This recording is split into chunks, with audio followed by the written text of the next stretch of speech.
Ils viennent gagner dimanche dernier 120 000 $ sur un tournoi. Ils viennent faire premier d'un tournoi à 1000 $ sur 800 joueurs. Dernière semaine de stage immersion. On ne veut pas passer cette phase d'inconfort. C'est inconfortable de faire ces changements-là. Parce qu'en fait, le poker, c'est une bataille contre soi-même avant tout. Yo la famille, j'espère que vous allez bien. Vous êtes dans le stage immersion à Malte. Bienvenue, posez-vous. Le but, c'est de se perfectionner au poker, simplement. Peu importe votre niveau aujourd'hui, moi je vous prends comme vous arrivez, tout simplement, et j'essaie de faire en sorte que votre niveau passe au niveau supérieur. C'est simple, ce qui s'est passé, c'est que Malte a fermé plus ou moins les frontières. Bref, c'est un peu compliqué de venir à Malte. Les gens devaient venir ici en personne, en présentiel. Au final, ils ne pouvaient plus venir pour la plupart, donc on a décidé au dernier moment, on a trouvé une solution. On a voilà, ce studio magnifique, sur mesure, avec, je sais pas moi, il y a 7 caméras, il y a plein d'écrans, on a tout le monde qui est connecté, tout le monde peut se parler, tout le monde peut se voir. Pour un stage qui fait plus de 40 heures par semaine, on entame aujourd'hui la 3e semaine de stage immersion. C'est-à-dire que fin 2015, je suis allé jouer à Vegas. Je suis allé jouer à Vegas en décembre. Je suis allé en décembre là où personne vient.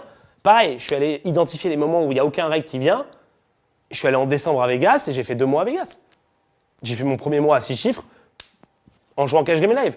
Donc il y a vraiment des gens de différents niveaux. Il y a des gens qui sont déjà bien gagnants au poker, il y a des gens qui ne sont pas encore gagnants. Et en fait, on arrive à créer un groupe qui est fort, qui se tire vers le haut. Et tout le monde apprend de ce stage. Il y a différents coachs, il y a notamment Mathieu, il y a Sirflo, il y a moi. Donc on a différents formats, on couvre les MTT, le Cash Game Live, le Cash Game Online et les MTT Live. Et là, je vais commencer mon coaching aujourd'hui avec le mental.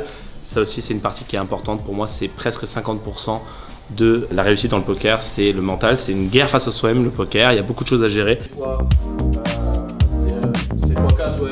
x4 et Mystery, c'est x2 contract. Ils viennent gagner dimanche dernier 120 000 $ sur un tournoi, ils viennent faire premier d'un tournoi à 1000 $ sur 800 joueurs. Donc voilà, c'est un joueur pro qui habite à Malte depuis longtemps, qui pour moi est un des plus talentueux en France. Voilà, tout simplement. Et je suis très content qu'il soit coach déjà depuis, je pense, une bonne année sur pokerpro.fr.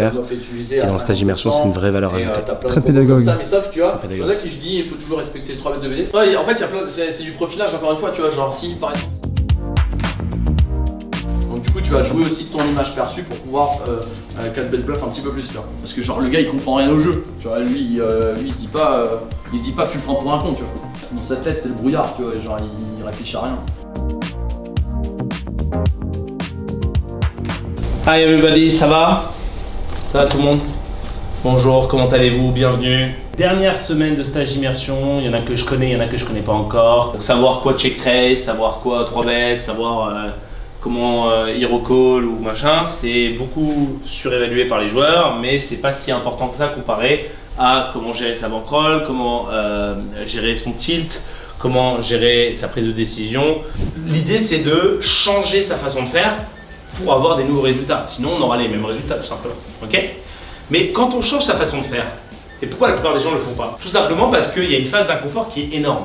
On ne veut pas passer cette phase d'inconfort, c'est inconfortable de faire ces changements-là. Faut pas avoir peur de ne pas être aimé, faut pas avoir peur des critiques et du jugement des autres, parce qu'on n'a qu'une putain de vie. C'est ça en fait, la peur d'échouer, c'est parce qu'on projette plus de pertes que de gains. À chaque fois que vous avez peur d'échouer, vous êtes en train de vous dire qu'est-ce qu'on va dire de moi. Vous allez juger l'opinion des autres comme étant presque plus importante que ce que vous pensez de vous-même. Le choix de la main est pas fou quand même. On le sait, on le sait. On est dans la coulisse du stage d'immersion. Et donc là, je suis en break de mon coaching. Je leur fais faire un petit exercice pratique sur le mental. Et on va revenir, je vais interroger 1 ou 2 personnes qui le souhaitent, qui sont volontaires. Et on va essayer de travailler pour voir comment on peut améliorer ses objectifs, comment on peut améliorer sa réussite dans le poker, comment améliorer sa gestion du tilt, sa gestion de carrière tout simplement. Parce qu'en fait, le poker, c'est une bataille contre soi-même avant tout. Régie intérieure, il y a beaucoup d'écrans. Je pense qu'on a une quinzaine d'écrans. Et en fait, on peut avoir des plans sur différentes caméras, on peut avoir des plans sur différents ordinateurs. On peut vraiment montrer ce qu'on veut. Si par exemple un élève veut nous montrer son tracker ou même s'il n'a pas de tracker, il veut nous montrer un tournoi qu'il a joué ou des mains, sa webcam, peu importe, ce qu'il veut nous montrer, il peut le faire de manière très simple. Donc on a tous les outils qui nous permettent de créer un stage comme si on était tous au même endroit. Et c'est ça qui est fort, surtout dans des périodes où le monde est un peu incertain, où les voyages sont plus complexes qu'avant, etc. Avoir cette possibilité-là, c'est juste énorme et je pense vraiment qu'on va capitaliser là-dessus dans le futur sur Poker Pro. Ouais.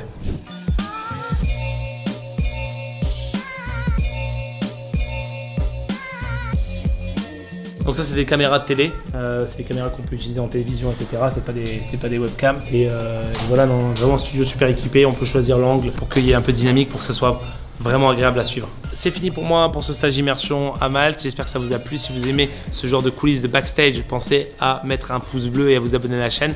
Il y en aura peut-être d'autres. La dernière fois, on a donné une journée porte ouverte. Donc si vous êtes abonné à la chaîne et que vous activez la cloche, vous aurez peut-être accès à la prochaine journée porte ouverte. S'il y a une journée porte ouverte, c'est sympa, ça veut dire qu'on va juste simplement mettre tout en live sur YouTube pendant une journée. Donc tous les conseils, le stage comme si vous y étiez, etc. Donc voilà, pour le moment il n'y a pas de stage de prévu, mais je vous tiens au courant sur pokerpro.fr. Si jamais il devait y en avoir un autre, en tout cas, peut-être qu'il y aura même des journées à thème, type séminaire. Si ça vous plaît, dites-le moi. Qu'est-ce que vous voulez étudier sur des journées à thème? Mettez-moi ça dans les commentaires. Quel point théorique, quel thème, quel format, etc. N'hésitez pas à le mettre en commentaire, donnez vos idées et on fera ça très prochainement, je pense, quand je rentrerai à Malte à nouveau. Là, je pars en voyage à Las Vegas, donc à bientôt.